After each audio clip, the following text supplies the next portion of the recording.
Blessings, peace, and blessings, all glory given to the eternal living God, Yah, Lord of all time, matter, and space, God of the heavens and the earth. Blessed be the day that He has made for us to revel in His grace and to revel in His favor, for He's a merciful God, for He's a great God, for He's a vengeful God, for He's a God with wrath. Now, family, this week, I want your mind and I want your spirit concentrated on just putting a little seed here, putting a little seed there, putting a little seed. And you know, all these seeds that I'm asking you to plant, you will reap the harvest. Some 70-fold, some 30-fold, some 100-fold. But this week is all reaping on a good way, family. It is, family, sowing this great harvest of love, family. A lot of people don't receive love because they're not willing to put out that little seed of love, family. That's too much in a world in a dying, failing world that's filled with nothing but snakes and dragons and barracudas and hyenas and damn kimono dragons out here in the world. That's already asking a lot of my other brothers and sisters. They're not going to understand what I'm saying. But it's okay, my brothers and sisters, to sow a couple seeds of mercy this week. That's all I got for you, family. At the beginning of your week, that's all I want you worried about, is you sowing your seeds down here on this earth so you can reap all of these things back. A lot of our brothers, they don't get no mercy because they can't plant them seeds of mercy in the ground. They can't get no forgiving spirit to be rendered back unto them because they're not trying to forgive nobody. They not looking to be a blessing, so how can they get a blessing? You know what I'm saying? It is better to give than receive, family. It is, family. It is, family. It makes my heart so warm knowing that the little bit of help that I'm willing to give somebody else, it'll help them so much. This week is sowing a seed, my brothers and sisters, to sow a seed. And you know, a lot of the people, they be sitting over there, they be like, Jehoshaphat, what you want, $15, brother? You want $25, brother? Oh, Jehoshaphat, do you need me to dig down in my corn purse, brother, and give you a fat? No, I'm not asking that, family. I'm asking you to sow some of these seeds of mercy, sow some of these seeds of grace, sow some of these seeds of forgiveness, sow some of these seeds of love, sow some of these seeds of grace into this ground in which we call the earth, in which we live our lives. For all of these things, we will rent some 30-fold, some 70-fold, some 100-fold. So this whole week, family, that's all I want you concentrated. I already know, my brother, that you good. Sister, I already know that you good. Already blessed from the top of your head all the way down to the bottom of your feet in the precious name of Yahshua HaMashiach. Some of my brothers and sisters call him Jesus Christ.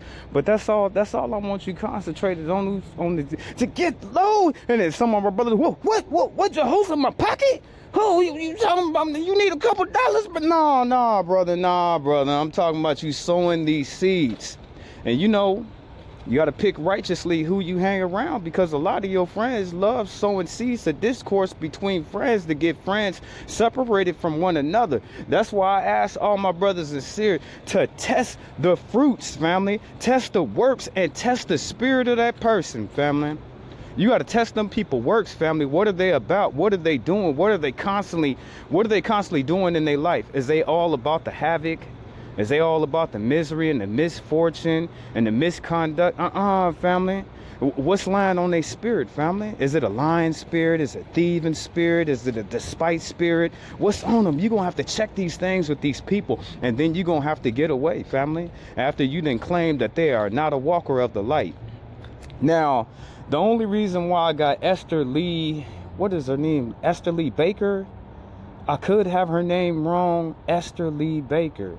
But today we're going to talk about a culture appropriation. But at the same time, I want to let my brothers and sisters know, your people, it's been taken to another level. For your customs of your culture, of your tradition, of your heritage, of your history has been stolen. And just because you can look in at the 1920s and look at what this sister made. She made the dance for Betty Boo. These people, they copied the way she looked. You know what I'm saying? They copied the way she sounded. They stole everything from this woman and gave her no credit. In the 1920s and 30s, whenever the Betty Boo cartoon came out, it even made it all the way to my generation of the era I come from, family. So it was very popular. So if you can look in at a situation like this and look at your sister and see all of her ideas, anything that she created stolen from her and then taken away and then given the rights to somebody else, why would it be so hard for you to understand that the Bible is your history, is your heritage?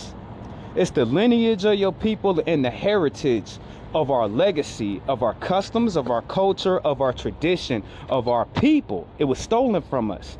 Now, throughout times, all the way until you be like, Jehoshaphat, what you mean? All throughout our times, if you look at black people in the past or you look at them in the present, whatever we are, whoever we are, whatever we do, whatever we be about, is always stolen and taken from us. Culture appropriation. Now, the definition of culture appropriation is to look outside, to look at something of a race of people, an ethnicity, respect them and honor them. But that wasn't done to you, black man. That wasn't done to you, black woman. Okay, now look at this picture right here. Now, we used to rock our hairs like this in the 60s, and the 70s. Now, the only people you really see with an afro is an old white woman. The only one, you know what I'm saying? The old white woman, she go to the salon, she get a nice afro cut put on her head. And as you look at like 60 or 70% of all white women in their 70s, they took that. You look at our culture now, and all our brothers and sisters, we like dreads. You know what I'm saying? That's part of our culture. You see how they try to take that from us. So if it not be the past, if it not be, I can't even say that it was so long ago. You know what I'm saying? So long ago, you be looking at the Bible, you be like, that's a long time. No, it's not. That's not a long time ago. It really is not. As long as people been on this earth having civilization after civilization. So if you look at the past, family, all the way to the present, your culture is being stolen from you, from your food, family. All our food, from the way we dress, from the way we dance, from the way we wear our clothes, from the things that we have inside of our own culture that we make famous, it's taken from us. You see it in real time, in real life. It's 2024. It's October 28th or something, 2024. And you see it in real time, in modern day, the history of the traditions of your people being siphoned, being stolen, being emulated, being assimilated into other people's cultures, if not here, but all the way across the whole world. And it's supposed to be that way. Why is it so hard for my people to understand what they were given was their culture assimilated and used against them? You know what I'm saying? They took the Holy Bible, which is our lineage, which is our history, which is our customs, which is our culture, which is our heritage. They took our customs of our heritage, of our culture, and turned it against us, just like they do every single thing else. So when you look at the Holy Bible, you're not looking about just a Bible. They'd be like, oh, well, you know, it's just a Bible. It's just a book of allegories and metaphors and poems. That is not what the Bible is. The Bible is our legacy of our history, of our heritage, of our culture, of our people that was used against us. My God told me to tell y'all today, you can run, you can hide, you could try to fight off gaining this knowledge, but you will always return to his word. For his people are destroyed from a lack of knowledge. You know what I'm saying? This is what he told me today to tell y'all, family. That's why I'm here today telling y'all. Don't put no shame. Don't try to run. No matter how far you run, black man. How far you run, sister. Do you hear me, sister? Oh, Jehoshaphat, I hear you. You will always have to come back to the Holy Bible, for your forefathers signed a covenant with the holy, eternal God of the heavens and the earth. We are the apple of God's eye. We will always return to his word. We will always have to, you either go along with it and do what it says, or you're going to be fighting against it. It don't matter how much time go by. It don't matter who the president is. It don't matter how many elections go across. It don't matter if it's a war today, tomorrow, next week. Don't none of that matter.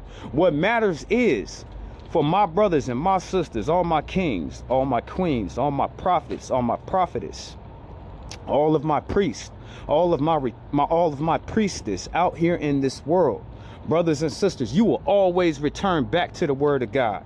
You will always have to deal with the word of God. You will always have to teach the word of God unto the masses of the people of the world. And you will abide into his truth, or you will suffer the wrath of the eternal living God. This covenant in which your forefathers signed, that was a blood oath to the Most High Yah. We cannot escape it. You either gonna fight against the grain and be cut, or you gonna go against it in life, or you gonna just go with what God is asking you to do in this life.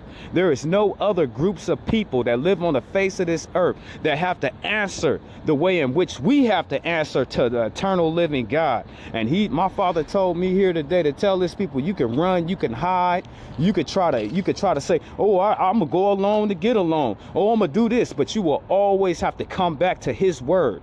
You will always have to answer to his word. You will always have to abide your life under the banner of the most high living God on the covenant that he signed with your forefathers. So I'm just here to tell you, brothers, you can fight all you want. You still won't have to answer to the word of God. Sister, you can run. What Jehoshaphat? You can run all you want. You still gonna have to answer to the word of God. You could fight, you could protest, you could stand up against, you could stick your chest out, you could put your hands up. But when it's all said and done, either it be 2024, 2087, 3024, you still gonna have to answer to the word of God. Now, this has been your brother Jehoshaphat Israel here in the house that God has made. Peace and blessings be upon your day. All glory given to Yah.